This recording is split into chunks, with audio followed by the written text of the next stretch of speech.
Li Jun adalah seorang murid yang ingin bergabung dengan kelompok belajar Yun Gamin. Li Jun seorang murid yang bercita-cita menjadi petarung tangguh, telah berlatih keras sejak kecil meskipun sering kalah dari teman-temannya. Di sekolah ia mendengar tentang sekolah Yusong yang dikenal sebagai tempat berkumpulnya para petarung terbaik dan memutuskan untuk pindah ke sana. Setelah beberapa waktu, Li Jun berhasil mengangkat peringkat pertarungannya dari 180 ke 17, tapi masih merasa terkungkung karena tidak bisa mengalahkan petarung di atasnya. Yun Gamin menolak Li Jun bergabung dengan kelompoknya karena mereka fokus belajar. Li Jun terpesona dengan kekuatan Yun Gamin dan berusaha membujuknya untuk menerima ia ke dalam kelompok belajar. Gamin menolak permohonan Li Jun dan menegaskan bahwa kelompok mereka lebih ditunjukkan untuk belajar daripada bertarung. Namun Li Jun berjanji untuk fokus belajar dan menerima tantangan Yun Gamin untuk mengajarkan soal matematika sebagai bukti kesungguhannya. Li Jun yang menyukai pertarungan mengaku sebagai Gamin dan mengikuti pria tersebut. Ketika seorang pria mencar Yun Gamin, Li Jun tidak sengaja menyabar sebagai Yun Gamin dan menantang pria itu untuk bertarung. Dalam perjalanan ke tempat pertarungan, Li Jun teringat masa kecilnya yang penuh dengan kenangan pahit di saat ia ditinggalkan oleh teman-temannya. Setibanya di gudang, Jang Ho yang merupakan penguji menawarkan kesempatan bagi Li Jun untuk bergabung sebagai prajurit cadangan jika ia berhasil merebut kunci mobil yang tergeletak di sana. 잘 들어. 합격 과목은 간단해. Gamin dan teman-temannya pergi untuk menyelamatkan Li Jun yang terjebak dalam pertarungan. Setelah Li Jun bertarung melawan Jang Ho, ia tampak babak belur dan Yun Gamin mulai menyadari bahwa ia mungkin telah salah mengira Li Jun sebagai orang yang kuat.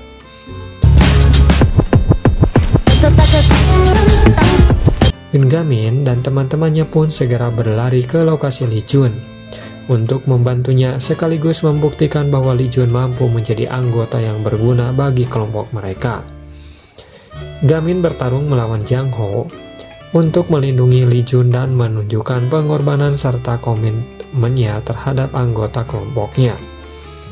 Jang Ho menganggap Li Jun hanya akan menjadi beban, tetapi Yun Gamin percaya ia bisa berkembang. Meskipun Jang Ho melihat Li Jun sebagai beban, Yun Gamin tetap percaya pada potensi Li Jun dan bahkan bersedia menggunakan teknik yang dilarang untuk melindunginya. Dan peperangan pun dimulai di mana teman-teman Yun Gamin melawan yaitu anak buahnya dan Yun Gamin melawan satu by one dengan si Jung Ho. Namun ternyata teman Yun Gamin, Jiu dengan Pak Jun Yob itu sudah merasa kalah karena kekuatan mereka itu lumayan sangat kuat sekali. Namun tetap akhirnya anak buahnya si Jing Ho itu dikalahkan dan tinggal satu lagi yaitu Jing Ho. Karena Jing Ho sangat kuat, akhirnya Yun Gamin juga merasa kalah. Namun setelah itu akhirnya dibantu oleh teman-temannya Jiu dengan Pak Kun Yob. Namun semuanya itu kalah karena dengan kekuatan Jing Ho itu sangat kuat, sehingga Pak Yun Gamin berpikir untuk melakukan yaitu dengan teknik terlarangnya yang diajarkan oleh pamannya. Dengan melakukan teknik terlarang yaitu pukulan sepihak, akhirnya si Jing Ho itu berhasil dikalahkan sampai nembus tembok dan hancurlah. Akhirnya si Jing Ho itu pingsan. Ketika mobil mewah hampir menabrak mereka, Li Jun dengan berani mendorong Gamin untuk menjauh dari bahaya, menunjukkan keberanian dan kekuatan kemauan. Akhirnya Yun Gamin dan teman-temannya berhasil menyelamatkan Li Jun. Lalu detektif dari kepolisian pun datang dan menangkap yaitu geng si Jin Ho. Detektif dari kepolisian pun berterima kasih kepada Yoon Gamin karena Jinho itu adalah buronan. Dan detektif pun juga berbicara kepada Yoon Gamin dan teman-temannya bahwa Pin Han Yul itu dibebaskan dari polisi atas kasus kemarinnya yang menyuruh anak adiknya si Jiwoo itu untuk membunuh yang kena tusukan kepada guru wali kelasnya. Dan setelah itu akhirnya detektif pun meninggalkan Yoon Gamin. Dan akhirnya Yoon Gamin pun pulang. Lalu ketika pulang ternyata dimarahi sama ibunya karena Yoon Gamin itu pulang lebih dari jam 10.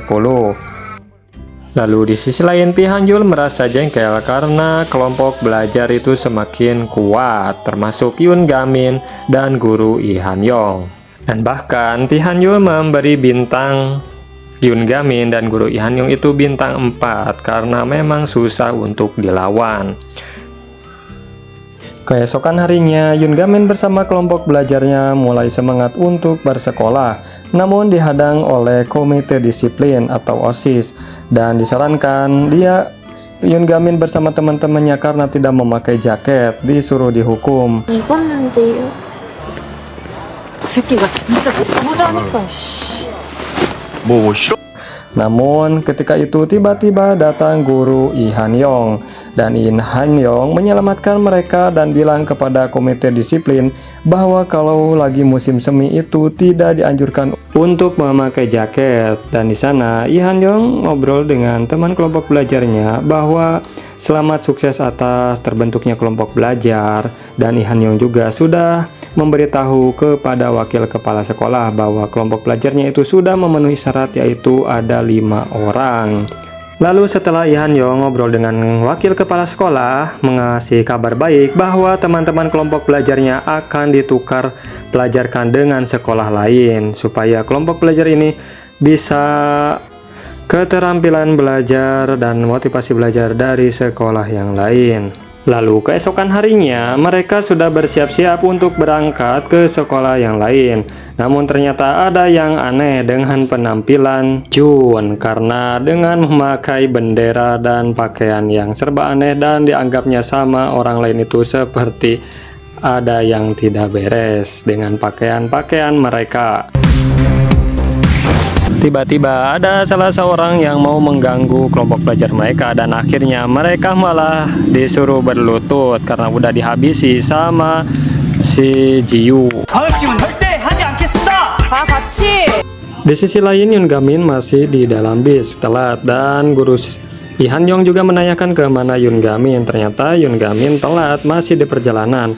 Namun teman-teman kelompok belajar yang lainnya bersama guru Lee Han Yong ternyata sudah tiba di sekolah Manik.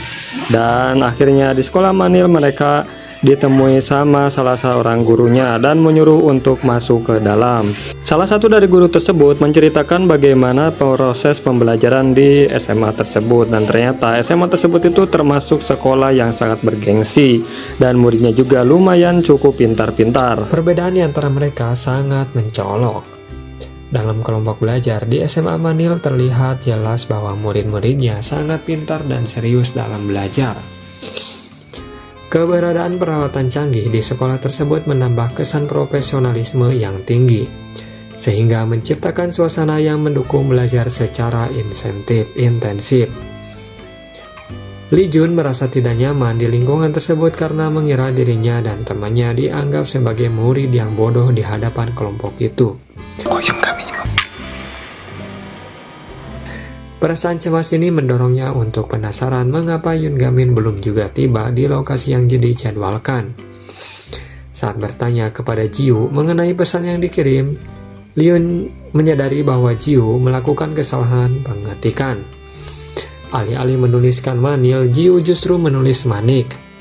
Yang tidak ada meskipun Jiwoo merasa bahwa kesalahannya adalah kesalahan kecil, kenyataannya hal ini menyebabkan kebingungan yang signifikan bagi Yoon Gamin.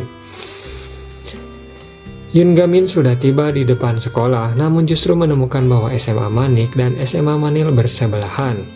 Kesalahan dalam pesan yang diterimanya mengarahkannya ke sekolah yang salah, menjadikannya bingung atas situasi yang dihadapi.